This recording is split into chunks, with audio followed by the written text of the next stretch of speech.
दोस्तों नमस्कार। आज हम उपस्थित हैं वर्ग 7 SCERT की बुक का भाग 2 जो है। एक वीडियो में ही हम पूरे पाठ को और MCQ क्वेश्चन को देखेंगे, इसके महत्वपूर्ण जो तथ्य है उसको देखेंगे और इसके बारे में पूरी जानकारी प्राप्त करेंगे।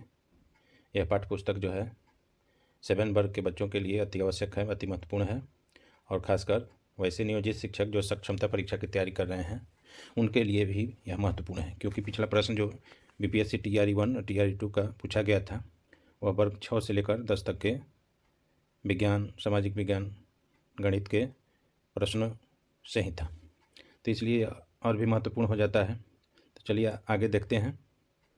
इसमें कुल मिलाकर 18 अध्याय है, जिसमें से वीडियो तो ज़्यादा लंबा हो जाएगा। हम 10 अध्याय तक आज देखेंगे पार्ट 1 में और कल फिर नेक्स्ट वीडियो में हम बाकी जो इसका दूसरा पार्ट होगा उसमें देखेंगे।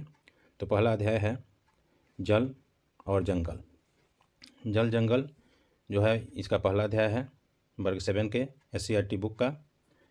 तो इसमें सबसे पहले दिया है कि विश्व के 1/3 लोगों को जल की कमी का सामना करना पड़ रहा है, यानी जितनी भी जनसंख्या है उसका 1/3 लोगों को पीने का शुद्ध पानी नहीं मिल पा रहा है।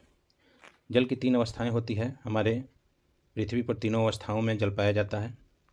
बर्फ़ के रूप में पाया जाता है जो ठोस होता है, बर्फ़ या हिम के रूप में ध्रुव पर मिलता है, वाष्प गैस के रूप में पाया जाता है, वायु में जलवाष्प के रूप में पाया जाता है और जल जो होता है द्रव के रूप में मिलता है नदी, तालाब, महासागर, झील वगैरह में। जल चक्र द्वारा जल की आपूर्ति बनी रहती है। विश्व जल दिवस 22 मार्च को, जिस दिन बिहार दिवस मनाया जाता है, उसी दिन विश्व जल दिवस भी मनाया जाता है। तो इसको हम याद रखेंगे, परीक्षा में पूछ देता है। भौम जल स्तर। भौम जल स्तर किसको बोलते हैं? भौम जल स्तर मतलब हुआ भूमि के नीचे जल का कितना स्तर है, कहाँ तक स्तर। भूमि से पानी रिसने के बाद पानी भूमि के अंदर चला जाता है और जिस गहराई पर पानी चट्टानों अथवा मिट्टी के बीच रिक्त स्थान पर जल भरा होता है उसकी ऊपरी परत को भौम जल स्तर कहते हैं। तो इसको देख लेंगे।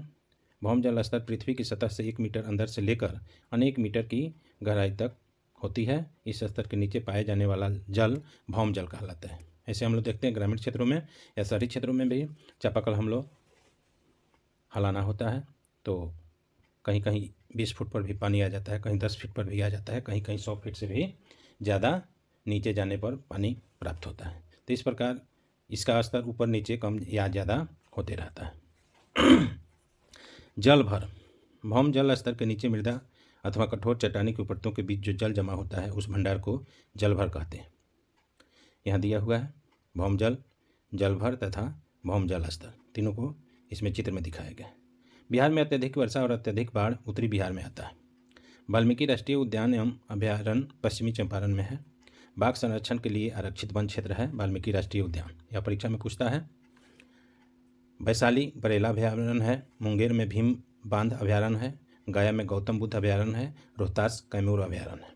तो यह इंपॉर्टेंट पॉइंट है जो परीक्षा के दृष्टिकोण से पूछा जा सकता है। उसके बाद आता है खाद्य श्रृंखला, फूड चेन। जो जीव पौधे को भोजन के रूप में खाते हैं उन्हें अन्य जीव द्वारा भोजन के रूप में खाया जाता है और यह क्रम चलता रहता है जिसे खाद्य श्रृंखला कहते हैं। यानी एक जीव दूसरे जीव को खाता है, दूसरे तीसरे को खाता है, तीसरे चौथे को खाता है, तो यह भोजन की श्रृंखला चलती रहती है। इसी को फूड चेन कहते हैं या खाद्य श्रृंखला कहते हैं। यहाँ चित्र में दिखाया भी गया है कि हरे पौधे को टिड्डा खा रहा है, टिड्डा को मेढक खा रहा है, मेढक को सर्प खा रहा है, सर्प को बाज खा रहा है। तो उदाहरण के लिए यहाँ दिया गया है, इसको हम देख सकते हैं। उसके बाद है मरे हुए जीव जंतु अपघटित होकर ह्यूमस में परिवर्तन होते हैं और जो पौधे के पोषण में सहायक होते हैं। अपघटन रासायनिक प्रक्रिया है जिसके फलस्वरूप ऊष्मा उत्सर्जित होती है। प्रकृति में गैसों का संतुलन पादप है, इससे ऑक्सीजन प्राप्त होता है। ऑक्सीजन हम लोग ग्रहण करते हैं और कार्बन डाइऑक्साइड श्वसन के पश्चात छोड़ते हैं। वहीं कार्बन डाइऑक्साइड पेड़ पौधों की प्रकाश संश्लेषण की क्रिया के फलस्वरूप उसको ज़रूरत पड़ता है, सूर्य की उपस्थिति में भोजन बनाता है और वहीं फिर ऑक्सीजन मुक्त करता है। इस प्रकार यह चक्र चलते रहता है। वनों में प्रकाश संश्लेषण की क्रिया के कारण ऑक्सीजन और कार्बन डाइऑक्साइड का संतुलन बना रहता है। वन भूमि अपरदन को रोकता है। उसके बाद आगे बढ़ेंगे। अभ्यास का कुछ प्रश्न है कि वर्षा जल का चरम स्रोत है, सही है। नदियों का जल खेतों में सिंचाई का एकमात्र साधन है, यह गलत है, क्योंकि नदियों के जल से ही केवल सिंचाई नहीं होता है, अन्य बहुत साधन हैं जिससे सिंचाई किया जाता है। जल की कमी की समस्या का सामना केवल ग्रामीण क्षेत्रों के निवासी करते हैं, ऐसा नहीं है। शहरी क्षेत्रों के भी, पर्वतीय क्षेत्रों का भी, पठारों पर रहने वाले लोग भी इसका सामना करते हैं। दूसरा प्रश्न है, रिक्त स्थानों की पूर्ति कीजिए। कहा है भौम जल प्राप्त करने के लिए डैश तथा डैश का उपयोग किया जाता है, तो हैंडपंप और नलकूप या ट्यूबवेल का प्रयोग किया जाता है। कहा है जल की 3 अवस्थाएं डैश डैश और डैश है, तो इसमें हो जाएगा बर्फ, वाष्प और जल है। भूमि की जल धारण करने वाली परत भौम जल कहलाती है। वन से हमें डैश और डैश का लाभ होता है। वन से हमें डैश और डैश का लाभ होता है। वन से हमको क्या मिलता है? लकड़ी मिलती है, और वन से वातावरण से हमको ऑक्सीजन भी मिलता है। वन में क्षयवान पत्तियाँ और जंतु मिट्टी को समृद्ध बनाते हैं, यानी मिट्टी को उपजाऊ बनाते हैं। सूक्ष्म जीवों द्वारा मृत पादपों पर क्रिया से ह्यूमस बनता है। सूक्ष्म जीव जो होते हैं, मृत पादप के जो पत्ते होते हैं या उसके मरे हुए पार्ट होते हैं, उसको भूमि में अपघटित कर देते हैं, और जिससे नमी बनी रहती है मिट्टी की, उसको ह्यूमस बोलते हैं। आगे बढ़ते हैं, अध्याय 2 जंतुओं में पोषण की आवश्यकता। उत्तम स्वास्थ्य, शारीरिक वृद्धि, विकास, मानसिक विकास। मानव में पाचन आहार नाल और पाचन ग्रंथि के द्वारा होता है। पाचन ग्रंथि या नलिका द्वारा आहार नाल से जुड़ी हुई होती है। आहार नाल जो होता है मुख गुहा से शुरू होकर और एनस तक को, इस पूरे सिस्टम को आहार नाल बोला जाता है। मुख गुहा में आता है दांत, जीभ और लार। ग्रसिका ग्रासनली के अंतर्गत आता है भोजन को अमाशय तक ले जाने वाला जो फूड पाइप होता है। फूड पाइप के द्वारा भोजन अमाशय में पहुंचता है, वहाँ पर जठर रस का स्राव होता है, यहाँ पर दिखाया गया है। छोटी आंत जो होता है सबसे ज़्यादा, लगभग इसकी लंबाई 6 मीटर होती है, और इसमें पचे हुए भोजन का अवशोषण होता है। बड़ी आंत जो होता है उसमें अपचित भोजन जो होता है वहाँ पर पहुँचता है, इसकी लंबाई लगभग 1.5 मीटर होती है। यहाँ पर जो जल होता है उसका अवशोषण होता है, और उसके बाद जो ठोस के रूप में बेकार पदार्थ बन जाता है वह मल के रूप में शरीर से निष्कासित कर दिया जाता है। मनुष्य में पाचन के 5 चरण होते हैं। पहला जो चरण है वह है अंतर्ग्रहण, इंगेशन जिसको बोलते हैं। भोजन को ग्रहण कर उसे चबाना, निगलना अंतर्ग्रहण कहलाता है। दूसरा जो है पाचन, यह क्रिया मुख से शुरू होकर आंत तक चलती है। उसके बाद आता है अवशोषण, पचा हुआ भोजन को शरीर रुधिर तक पहुंचाता है। स्वांगीकरण, एसिमिलेशन जिसको बोलते हैं, अवशोषित भोजन का शरीर के उपयोग में लाता है उसको। और फाइनली मल त्याग होता है, जो कि अपचित भोजन होता है, उसको मल के रूप में शरीर से बाहर निकाल दिया जाता है। उसके बाद आता है दांत हमारे शरीर का महत्वपूर्ण पार्ट है। दांत 4 प्रकार के होते हैं। इसमें पहला होता है, उसको शॉर्ट में कहते हैं ICPM। आई मतलब इंसाइजर, इसको हिंदी में बोलते हैं कृंतक, काटने का कार्य करता है। दूसरा प्रकार होता है कैनाइन, रदनक जिसको बोलते हैं, यह चीर फाड़ने का काम करता है। उसके बाद आता है प्रीमोलर, पीसने और चबाने का काम करता है। अग्रचर्मणक, उसको हिंदी में बोलते हैं। और चौथा आता है मोलर, वह पीसने और चबाने का काम करता है, जिसको चर्वणक बोलते हैं। यहाँ दिया गया है, यदि ऊपरी या निचले जबड़ा को हम 2 बराबर भागों में बांट देते हैं तो यह 2 ठो यहाँ जो दांत दिया गया है यही है कृंतक। उसके बाद आता है कैनाइन जो तिकोना होता है 1। उसके बाद आता है अग्रचर्मणक जिसकी संख्या 2 होती है। उसके बाद चर्वणक यानी मोलर यह हो जाता है। इसको जोड़ेंगे तो 2 2 4 2 6 और 8, यह एक साइड में 8 होता है।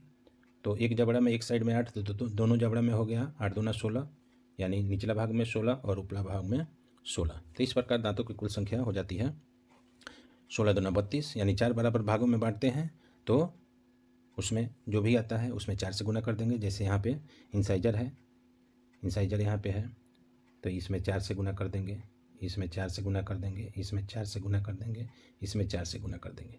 तो यह 4 दूना 8 हो जाएगा, यह 4 1 5 दूना 10 हो जाएगा, यह 8 हो जाएगा, और यह 4 3 12 हो जाएगा। सबको जब जोड़ेंगे तो यह 32 हो जाएगा।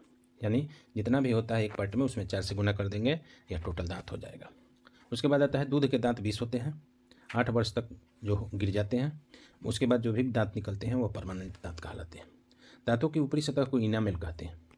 यह प्रश्न पूछता है, पिछले बार पूछा भी था। शरीर का सबसे कठोरतम भाग कहलाता है इनामेल। ये किसके कारण होता है? कैल्शियम एनिमल नामक लवण और प्रोटीन के कारण यह कठोर होता है। तो इसको याद रखेंगे। हमारे मुंह में 3 जोड़ी लार ग्रंथियाँ होती है, उससे स्राव होता है, लार निकलता है। ये 3 भागों में बांटा रहता है, सबमैंडिबुलर, सबलिंगुअल और पैरोटिड। सबमैंडिबुलर यह मुंह के दोनों साइड में होता है, सबलिंगुअल जीभ के नीचे होता है, पैरोटिड सांप में यह 20 ग्रंथि का कार्य करता है। यह दोनों हम लोगों के कनपट्टी साइड में अंदर से होता है, वहीं पैरोटिड ग्रंथि होती है। लार जो होता है उसमें पानी होता है, जल होता है, चिकना म्यूकस होता है, इसलिए वह लार पूरी तरह से क्या होता है? चिकना होता है। भोजन का पाचन मुंह में लार में उपस्थित एंजाइम एमाइलेज, मुंह में उपस्थित जो एंजाइम होता है उसको एमाइलेज कहते हैं, उसी की सहायता से पाचन आरंभ होता है। एमाइलेज टाइलेन एंजाइम स्रावित करता है। मंड जो होता है स्टार्च जो जिसको बोलते हैं को ग्लूकोज में बदलने का काम करता है। उसके बाद आता है जीभ। जीभ जो होता है यह भी हमारे शरीर का अति महत्वपूर्ण अंग होता है।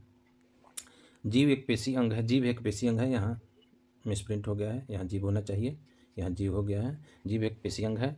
जीभ पर स्वाद कलिका होती है जिससे हम चीज़ों का स्वाद चख कर बता देते हैं।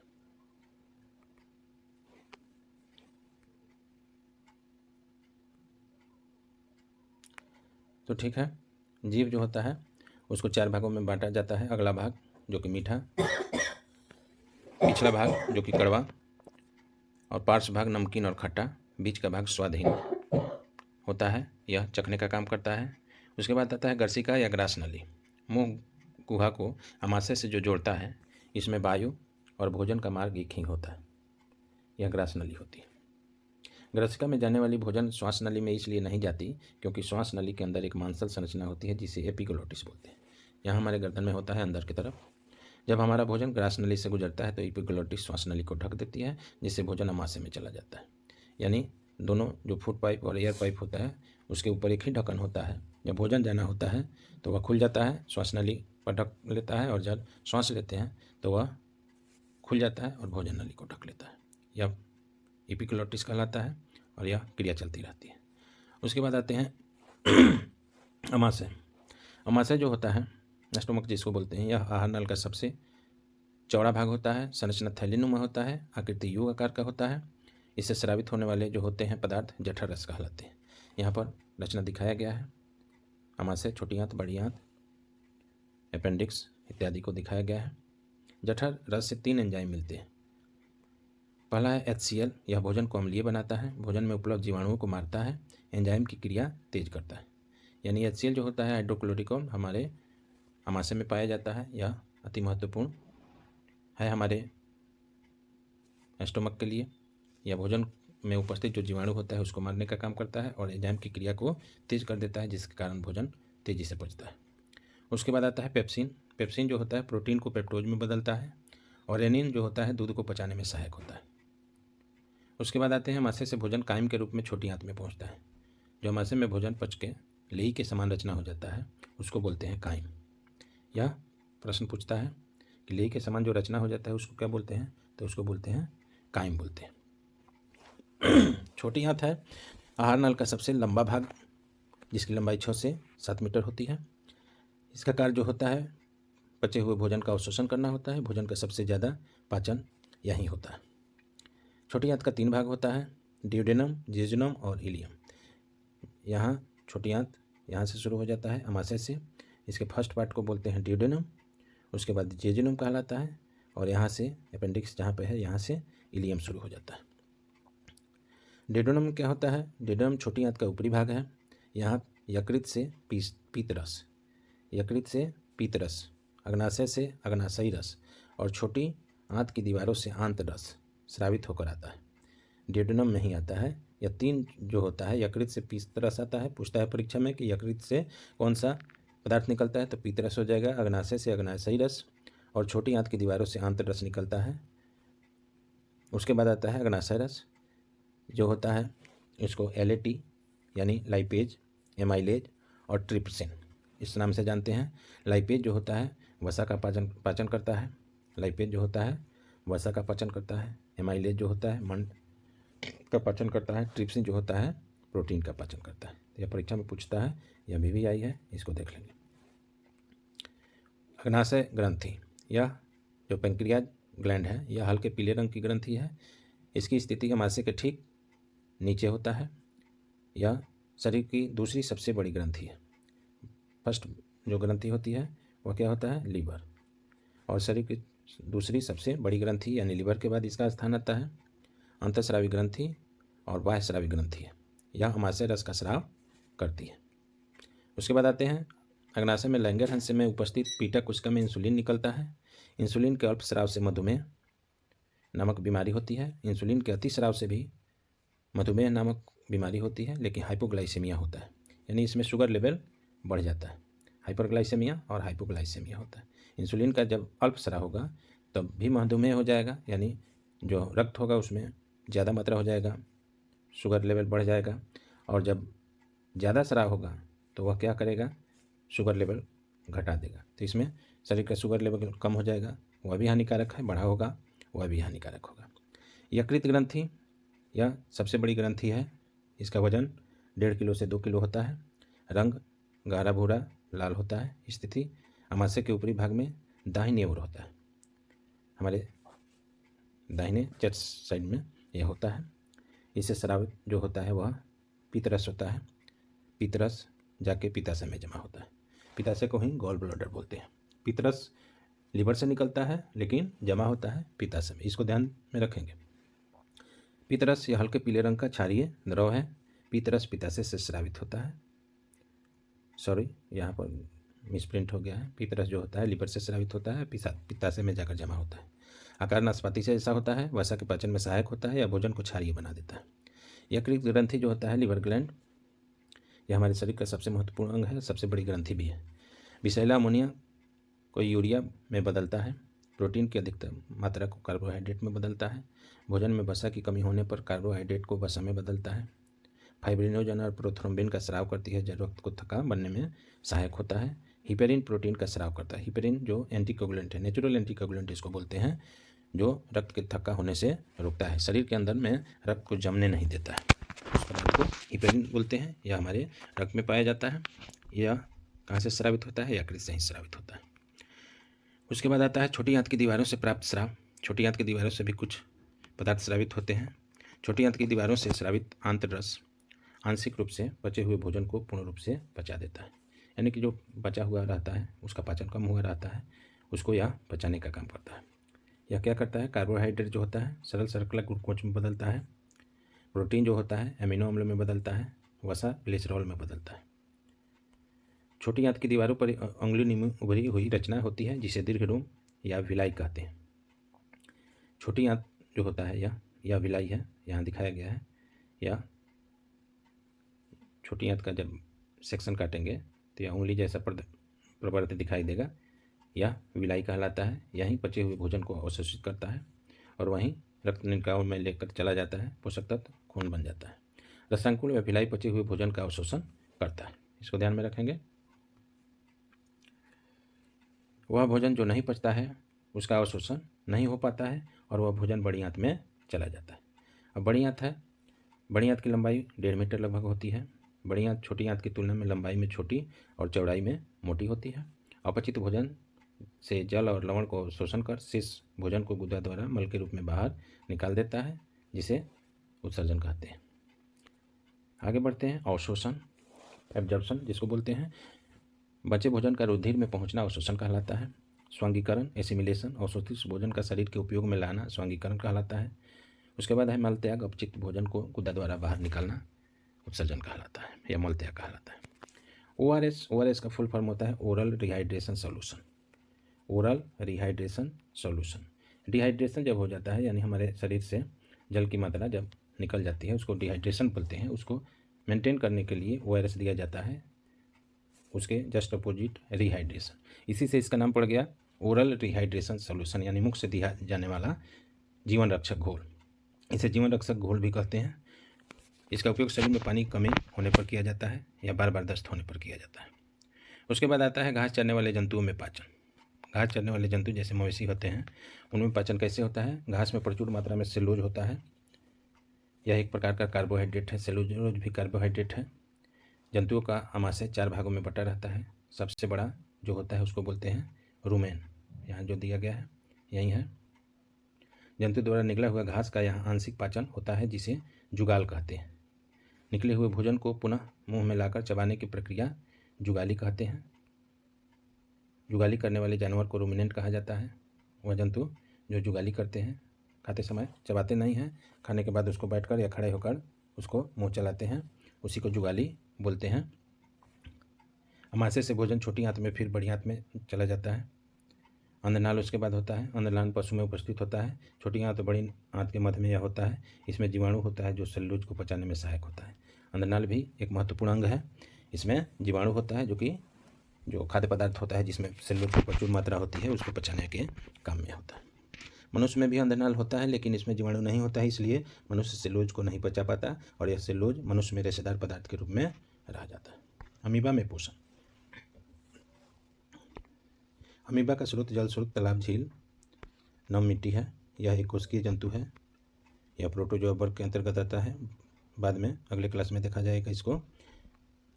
इसमें कोशिका के चारों ओर कोशिका झिल्ली होती है जिसके अंदर कोशिका द्रव केंद्रक तथा अनेक खाली स्थान होते हैं। यह है अमीबा। अमीबा का यहाँ फोटो लगाया हुआ है। यह अपना आकार बदलता रहता है। इसमें एक या एक से अधिक उंगली जैसा उभार निकला रहता है जिसे पादाप या सीडोपोडिया या कुटपाद कहते हैं। इसी के द्वारा, जैसे यह है, इसके द्वारा यह प्रचलन करता है। जरूरी नहीं है कि यह दिखाई देता है वैसा ही हमेशा दिखाई देगा, यह हमेशा अपना बदलते रहता है। पादाप अमीबा को गति प्रदान करने और भोजन पकड़ने में सहायता करता है। पादाप को बहुत जगह कुटपाद भी लिखा हुआ मिलता है, तो कुटपाद और पादाप एक ही चीज़ है, इसको ध्यान में रखेंगे। आहार इसका है सूक्ष्मजीव जैसे कवक, जीवाणु इत्यादि। अमीबा में भोजन का पाचन रसधानी, यहाँ गलत मिसप्रिंट हो गया है, यहाँ रसधानी होता है। इसका अभ्यास देखेंगे। प्रश्न, मानव शरीर की सबसे बड़ी ग्रंथि जो होती है वह यकृत है। मनुष्य में भोजन का पाचन डैश में शुरू होकर बड़ी आंत में पूरा होता है। तो यहाँ हो जाएगा मुख और बड़ी आंत। अमाशय में हाइड्रोक्लोरिक अम्ल एवं पाचन रस का स्राव होता है जो भोजन प्रक्रिया करता है। ठीक है। मनुष्य के पोषण के मुख्य चरण इसमें अलग अलग जो अंतर्ग्रहण है, पाचन है, पचे हुए भोजन का अवशोषण है, स्वांगीकरण है और उत्सर्जन है, यह सब रहेगा इसमें। अमीबा अपने भोजन को डैश की सहायता से ग्रहण करता है, तो इसमें हो जाएगा कुटपाद। चलन भी उसी से होता है। दूसरा प्रश्न है, कुतरने में सहायता करने वाला दांत जो होता है उसको बोलते हैं कृंतक बोलते हैं। उसके बाद है लार मंड स्टार्च को बदलता है। पीतरस का स्राव होता है, यह अभी हम लोग देखे हैं इसी पाठ का। वसा का पूर्ण रूपेण पाचन होता है। जल का अवशोषण मुख्यतः बड़ी आंत में होता है। सत्य और असत्य कथनों को चिन्हित कीजिए। तमाशे में हाइड्रोक्लोरिक अम्ल का स्राव होता है, सही है। पीतरस से प्रोटीन का पाचन होता है, यह गलत है। प्रोटीन का पाचन मुख से प्रारंभ हो जाता है, यह गलत है। जुगाली करने वाले निगली हुई घास को पुनः अपने मुख में लाकर धीरे धीरे चबाते हैं, यह पशु में होता है, सही है। छोटी आंत में श्लेष्म स्रावित होता है, यह गलत है। उसके बाद मिलान करना है इसमें कार्बोहाइड्रेट, प्रोटीन, वसा, पीतरस, लार। तो जो सबसे पहले मिलाने का तरीका है कि जो आपको जानकारी है उसको सबसे पहले देखेंगे। तो इसमें सबसे पहले देखेंगे कार्बोहाइड्रेट। तो कार्बोहाइड्रेट जो होता है शर्करा में होता है, प्रोटीन, अमीनो अम्ल, वसा में वसा अम्ल एवं ग्लिसरॉल, लार में लार ग्रंथि और पीतरस जो होगा वो पित्ताशय हो जाएगा। यहाँ लीवर भी हो जाएगा, पित्ताशय में पाया जाता है, पित्ताशय भी होगा और लीवर से स्रावित होता है। आगे बढ़ते हैं। भोजन का चबाना या मुख में होता है संपन्न। जीवाणु नष्ट होना आमाशय में होता है, HCl के कारण होता है। उपयोगी पदार्थों का अवशोषण जो होता है छोटी आंत में होता है। मल का त्याग एनस द्वारा होता है। उसके बाद है एक शब्द में उत्तर दीजिए। तो शरीर में पाए जाने वाला कठोरतम पदार्थ जो होता है दांत का भाग होता है इनामेल। पचे भोजन का अवशोषण करने वाली उंगली जैसी प्रवर्ध होती है, उसको दीर्घरोम बोलते हैं या विलाई बोलते हैं। घास खाने वाले जंतुओं में सेलुलोज का पाचन ग्रंथनाल के द्वारा होता है। अमीबा में भोजन पाचन का स्थान रसधानी होता है और भोजन के अवयवों से उपयोगी पदार्थ संश्लेषण की प्रक्रिया छोटी आंत में होती है। तीसरा है उष्मा। उष्मा में हम देखेंगे ताप थर्मामीटर से मापते हैं। हमारे शरीर का तापमान डॉक्टरी थर्मामीटर से मापते हैं। डॉक्टरी थर्मामीटर में पारा द्रव के रूप में भरा रहता है। तापमान को सेल्सियस या फ़ारेनहाइट में मापा जाता है। दोस्तों, यदि आप अभी तक इस वीडियो पर बने हुए हैं तो प्लीज़ सब्सक्राइब करें, लाइक करें और अन्य मित्रों को भी शेयर करें, क्योंकि लाइक कीजिएगा, सब्सक्राइब कीजिएगा, हमारा मनोबल बढ़ेगा। इससे अच्छा वीडियो हम और आपके लिए, आपके नॉलेज को बढ़ाने के लिए लाएंगे। डॉक्टरी थर्मामीटर में हम 35 डिग्री सेंटीग्रेड से 42 डिग्री सेंटीग्रेड तक माप सकते हैं। सेल्सियस में उसको 94 डिग्री फ़ारेनहाइट से 108 डिग्री फ़ारेनहाइट। प्रयोगशाला तापमापी का परिसर जो होता है 10 डिग्री सेंटीग्रेड से 110 डिग्री सेल्सियस तक होता है। इसमें किसी वस्तु का तापमान मापते हैं। ऊष्मा का स्थानांतरण गर्मी वस्तु से ठंडा वस्तु की ओर होता है, यानी जो ज़्यादा गर्म वस्तु होता है उधर से ठंडा वस्तु की ओर होता है। ऊष्मा संचरण की 3 विधियाँ हैं। अंग्रेजी में इसको बोलते हैं कंडक्शन, कन्वेक्शन और विकिरण, जिसको हिंदी में बोलते हैं चालन, संवहन और विकिरण। तो चालन क्या है?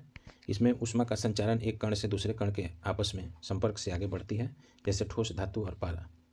जैसे एक रॉड के टुकड़े को या छड़ को एक साइड में गर्म करते हैं तो उसका जो कण होता है एक दूसरे को गर्म करके उसका ऊष्मा का स्थानांतरण करता है। इस विधि को बोलते हैं चालन। दूसरा होता है संवहन, ऊष्मा संचरण की वह विधि जिसमें ऊष्मा वस्तु के एक हिस्से से दूसरे हिस्से में गर्म कणों के स्वयं स्थानांतरण से होता है। जैसे पारा को छोड़कर सभी गैस या द्रव, जैसे पानी को गर्म करते हैं तो नीचे जो पानी का कण है वह ऊपर उठ के जब गर्म होता है तो हल्का होता है, ऊपर आता है, फिर ऊपर वाला जो होता है भारी होता है, ठंडा होता है तो नीचे जाता है। तो इसमें होता है संवहन। और विकिरण जो होता है, इस विधि में ऊष्मा एक स्थान से दूसरे स्थान तक बिना किसी माध्यम द्वारा गर्म होता है। जिससे ऊष्मा का स्थानांतरण होता है वह ऊष्मा का चालक कहलाता है। जैसे लोहा, तांबा, एल्युमिनियम या ऊष्मा का चालक है। जिससे ऊष्मा का स्थानांतरण नहीं होता है वह ऊष्मा का कुचालक, ऊष्मारोधी कहलाता है। जैसे लकड़ी, प्लास्टिक, इससे ऊष्मा का चालन नहीं होता है। जिसमें ऊष्मा का संचरण चालन विधि से वह ऊष्मा का चालन होता है। जिसमें ऊष्मा का चालन विधि से नहीं होता है वह ऊष्मा का कुचालक कहलाता है। जल तथा वायु ऊष्मा की कुचालक है, वायु ऊष्मारोधी है। जल और वायु में ऊष्मा का स्थानांतरण संवहन विधि द्वारा होता है। वायुमंडल की हवा संवहन द्वारा ही गर्म होती है। समुद्री समीर संवहन द्वारा दिन में समुद्र की ठंडी तथा तटीय क्षेत्रों की ओर बहती है, उसे समुद्री समीर बोलते हैं। यह महत्वपूर्ण है। थल समीर संवहन द्वारा तटीय क्षेत्र से ठंडी हवा रात में समुद्र की ओर बहती है, जिसे थल समीर बोलते हैं। यहाँ दिखाया गया है। यहाँ गर्मी में सफ़ेद और हल्के वस्त्र पहनना चाहिए, क्योंकि सफ़ेद रंग ऊष्मा को परिवर्तित कर देता है। ठंडी में काला और गहरे रंग के वस्त्र पहनना चाहिए, काला रंग ऊष्मा की अवशोषित करता है। सर्दियों में ऊनी कपड़ा पहनना चाहिए, क्योंकि ऊन ऊष्मारोधी है। ऊन के रेशों के बीच वायु रहती है जो हमारे शरीर से ऊष्मा को बाहर नहीं निकलने देती है। ठंडे में एक मोटे कंबल की तुलना में 2 पतले कंबल ज़्यादा गर्मी पहुंचाता है, क्योंकि दोनों कंबल के बीच वायु की परत होती है। विकिरण द्वारा ऊष्मा स्थानांतरण में किसी भी माध्यम की आवश्यकता नहीं होती है। यानी विकिरण में जो सूर्य से हमको पृथ्वी पर रोशनी आता है या पृथ्वी पर जो उसका किरण आता है या बिना किसी माध्यम के आता है और डायरेक्ट, इसी को विकिरण बोलते हैं, रेडिएशन इसी को बोलते हैं। सूर्य से हम ऊष्मा विकिरण द्वारा पृथ्वी पर पहुंचता है। अंगीठी, हीटर, चूल्हा के पास बैठने से गर्मी का अनुभव होता है। यह सब विकिरण का उदाहरण है। सूर्य और पृथ्वी के बीच माध्यम नहीं है, निर्वात। इसका प्रश्न देखते हैं। ऊष्मा चालक और ऊष्मारोधी में अंतर स्पष्ट कीजिए। अभी हम लोग देखें, ऊपर दिया हुआ है, यहाँ कॉलम को मिलाएंगे। गहरे रंग के कपड़े पसंद करते हैं सर्दी में, इसमें हो जाएगा। समुद्र समीर बहने का समय दिन में होता है। हल्के रंग के कपड़े पहनने की समय गर्मियों में होती है। थल समीर चलने का समय रात में होता है। आगे देखेंगे, यहाँ 1 लीटर जल जिसका तापमान 0 डिग्री हो तो 1 लीटर जल जिसका तापमान 40 डिग्री हो तो आपस में मिला दे तो पूरे जल का तापमान होगा, यहाँ क्या हो जाएगा, 10 से 40 के बीच रहेगा। उसके बाद है, बर्फ़ में लकड़ी का चम्मच डाला जाए तो चालन के कारण दूसरा सिरा ठंडा हो जाएगा। लकड़ी के टुकड़े में चालन नहीं होगा, चालन के कारण गर्म हो जाएगा। कुचालन के कारण कोई प्रभाव नहीं पड़ेगा। यही सही होगा। 20 डिग्री ताप पर गर्म जल में 20 डिग्री सेंटीग्रेड ताप पर गर्म लोहे की छड़ को डालने से छड़ का तापमान बढ़ जाएगा, पानी का तापमान बढ़ जाएगा, दोनों का तापमान बढ़ जाएगा। कोई प्रभाव नहीं पड़ेगा, इसमें कोई प्रभाव नहीं पड़ेगा। तो पहला पार्ट में आज इतना ही रहने देते हैं। बाकी जो होगा 2-3 पार्ट में ख़त्म किया जाएगा। वर्ग 7 का SCERT का बुक, जो कि वर्ग 7 के बच्चों के लिए अति महत्वपूर्ण है। साथ ही साथ नियोजित शिक्षकों के लिए, जिनका सक्षमता परीक्षा होने वाला है, उनके लिए भी यह महत्वपूर्ण है। तो आज बस इतना ही। वीडियो आपको कैसा लगा, आपके लिए कितना महत्वपूर्ण है, कमेंट में बताइएगा। सब्सक्राइब करिए, लाइक कीजिए और अपने दोस्तों को शेयर कीजिए। Okay, thank.